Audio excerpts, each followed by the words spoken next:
I'm Sam from the Bay County Public Library, and I'm the Teen Librarian. So this is another virtual program for teens for the summer. In this program, we're going to be learning how to make a Totoro bag. So Totoro is from the Studio Ghibli film, My Neighbor Totoro. You can see it looks like his belly. Okay, so let's get started. So what you will need for this project. You will need some gray felt and some tan or cream colored felt, gray ribbon or whatever else you'd like to use to make the handle of the bag, needle and thread, pins because you're going to be pinning the fabric together, and you will need hot glue. Okay, so this is step 1. You will need to cut out an 11 by 18 inch rectangle, so 11 by 18 inches of dark gray felt, or just gray felt. Use a ruler to measure and a marker to mark where you need to cut. I recommend drawing straight lines using the ruler as well so that you will have straight fabric edges. Step 2. Fold the rectangle in half with any markings that you made with the marker on the fabric on the outside. Draw a half oval shape. Pin or clip the fabric together so it will stay in place. I just went ahead and used paper clips with this particular example. Step 3. Hold the two sides of the rectangle in place and cut out the shape. Step 4. Thread a needle with some strong thread or embroidery thread. Tie it in a knot at the end. The knot needs to be large, so tie it a few times. The needle needs to be in the middle of the thread. Step 5, pin the felt together so it will stay in place. This is where I used pins. Step 6. So the stitch we're going to be doing is called a back stitch. This is a very simple stitch and good for beginners. You'll start by picking one side of the bag, not the top. The top will not be sewn. Pierce the layers of felt up from the bottom. Your knot will be on the bottom of the felt. Step 7. Pull the needle all the way through until the knot is touching the bottom of the felt. Step 8. Poke the needle down through the felt layers a short distance in a straight line from where the thread is coming up through the felt. Step 9. Pull the needle through to form one stitch. Step 10. Now this is where we're really going to get into doing what's called a back stitch. So poke the needle up through the bottom of the felt a short distance from where it had gone down through the felt. Step 11, pull the needle and the thread all the way through. See the distance between where you pulled in through and the stitch you already made? Step 12, poke the needle down through the felt just after where the last stitch ended. See why it's called a back stitch? It looks like you're going backwards.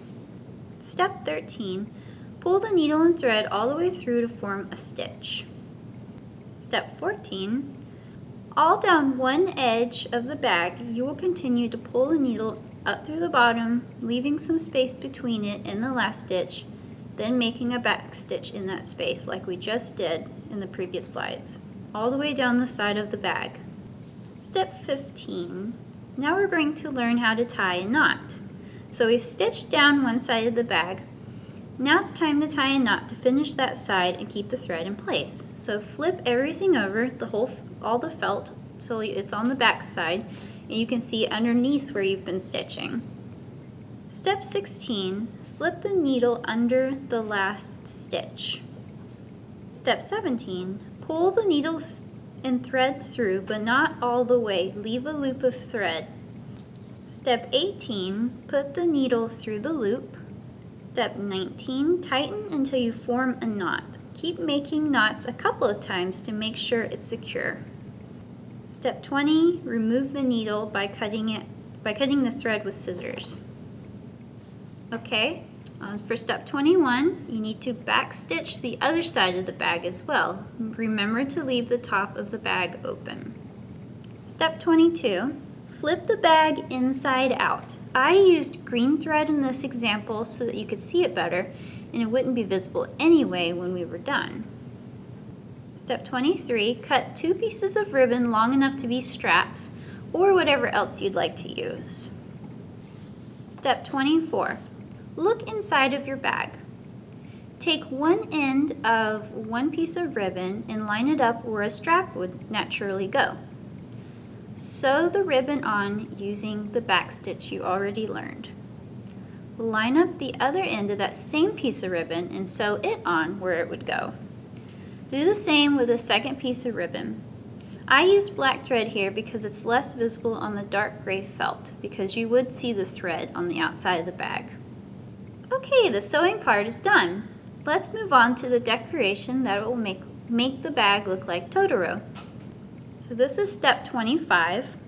Cut out a square piece of tan or cream-colored felt about the size of your bag. Line it up on your bag and use a marker to draw a large circle similar to Totoro's belly. 26. Cut out the felt and hot glue it onto your bag. Step 27. Cut out a small piece of gray felt. Draw and cut out Totoro's belly markings. They look kind of like arrowheads, so they're not too hard to draw. Hot glue them on to the tan belly. Now you have a Totoro bag. We have 5 take-home teen craft kits featuring this craft. Starting June 16th, 2021, the day this video is posted on our Bay County Public Library Facebook, we will create a sign-up sheet for teens who want to put their name in for a chance to win a kit. We'll draw winners on Friday, June 18th. The kits contain the felt, ribbons, and some embroidery thread. Needles are not included. Thank you. Please subscribe.